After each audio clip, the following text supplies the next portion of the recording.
जो देता है उसको वो देता है।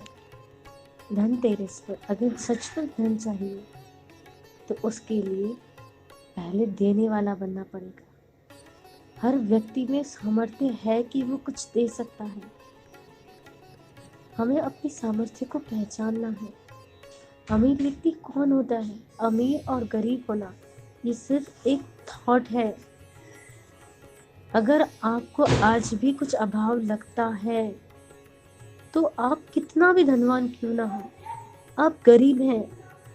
और अगर आपको लगता है कि मेरे पास जो कुछ है वो पर्याप्त है, मेरे पास सब कुछ है, मुझे और किसी चीज़ की ज़रूरत नहीं है, मेरा काम बहुत आराम से चलता है, इसका मतलब वो अमीर है। अमीर और गरीब ये हमारे दिमाग में है। और फिर भी आपको लगता है कि मुझे कुछ चाहिए, मेरे पास और ये आ जाए, तो उसके लिए पहले देने वाला बनना पड़ेगा। कुदरत उसी व्यक्ति को देती है जो देता है, और उसी से ले लेती है जो लेता है। तो हमें अपनी जिंदगी को चेक करना है कि इस धनतेरस में मैं चाहता हूँ कि लक्ष्मी मुझ पे प्रसन्न हो जाए, मेरे घर में धन के अंबार बढ़ जाए। आपको मालूम है पुराने जमाने में घरों में किन किन के पास धन के भंडार हुआ करते थे?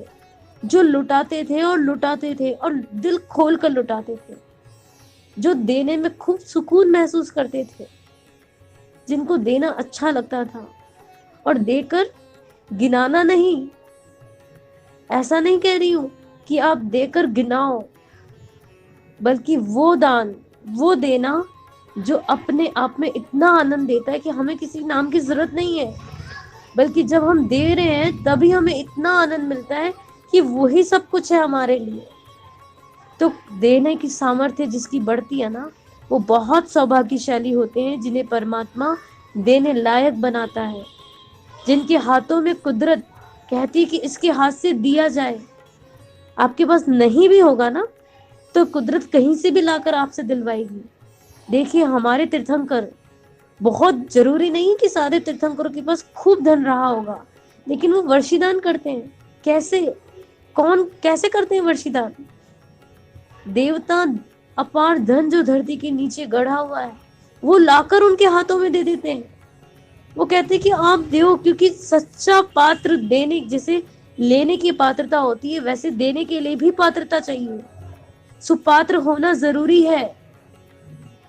तो उन्हें लगा कि भगवान जिनके हाथों से दिया जा रहा, जो इतने अपार प्रेम से दे रहे हैं, उनके हाथों से लेना, जो ले रहा है ना, वो भी सौभाग्यशाली है और वो देने वाला भी सौभाग्यशाली है। इसीलिए कहा मुहा दाई मुहा जीवी, जो देने वाला भी बड़ा उत्तम है और लेने वाला भी उत्तम है। तो अगर इस धनतेरस पे हम चाहते हैं कि हमारे जीवन के सारे दुख दूर हो जाए, सारे अब आखिर हमें धन क्यों चाहिए? ताकि हमारी जिंदगी में कोई अभाव ना रहे, इसलिए ना। तो अभाव कैसे नहीं रहेगा? जब भी हम दूसरों के अभावों को दूर करने की तरफ चलते हैं ना, तो सिर्फ आपने अभी कुछ किया नहीं है, लेकिन आपके मन में भी ये भाव आया कि मैं भी दूं, काश मैं भी दे पाऊं। इतना सा भाव आना भी आपको आपके सारे अभाव को जल्द से जल्द दूर करेगा। बाकी देकर भी व्यक्ति को लगता है मुझे देना पड़ा, हम देते हैं, इसका मतलब आपने देने का आनंद ही नहीं लिया, बल्कि वो देना भी आपके लिए दुखदाई बन गया है। तो उसके बाद क्या होगा? जो आपके पास जो है वो भी फिर पात्र नहीं रह पाएंगे हम। कुदरत बहुत सोच समझ के देती है किसे देना है किसे नहीं देना है। तो आइए इस धनतेरस पर हम संकल्प लें, जब भी हमारे मन में आए कि मुझे धन चाहिए, तो चाहिए का भाव आते ये देखिए कि मैं क्या दे सकता हूँ। आपको कुछ सोना चांदी खरीदना होता है तो कैसे आता है धन? उसके बदले में आप कुछ देते हो ना, तब जाकर कुछ और चीज हमारे घर में आती है। ये तो सिस्टम है, जो दिया तो पाया।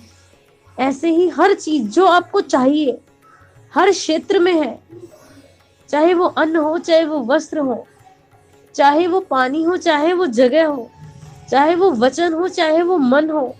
जो आप दूसरों को दोगे वो आपको मिलेगा। तो आप देखिए कि मैं क्या देता हूँ, क्या सचमुच मैं देने लायक हूँ? जितना देने का भाव बढ़ेगा, जितनी उदारता बढ़ेगी, उतना ही हमारी सुपात्रता बढ़ती चली जाएगी।